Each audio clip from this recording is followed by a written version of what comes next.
जो पन्नू सागर ॾैराज काज जी संबत महीना अॻु थींदी हुई। रुठल पिया पर चाइबा हुआ ऐं परतल घोर पिया वेंदा हुआ।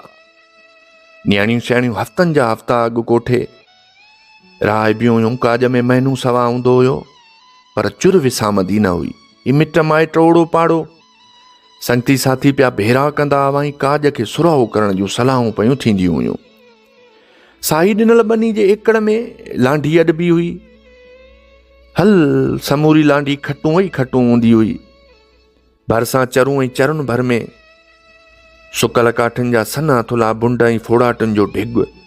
सुगदासी अदड़ मुन छितिन ताईं गुणिन जूं सथियूं ऐं डालडा जा टीन गणण खां घणा। वाड़े में बकर पाड़ा गंज बीहारियल कुर्ब मुर्कूं पंहिंजाइप हुई।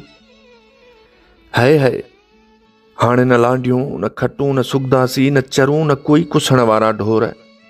जिद्दियत जे नाले में असांजूं समूरियूं कुर्बन वारियूं रस्मूं वक़्तु गिड़काए वियो। हाणे छनू वञी शादी हाल बेड़ो थियो। सभु कुझु आर्टिफिशियल। न लाॾा न मेंदियूं न सेरा। कोठ मिली वाछ गोदो।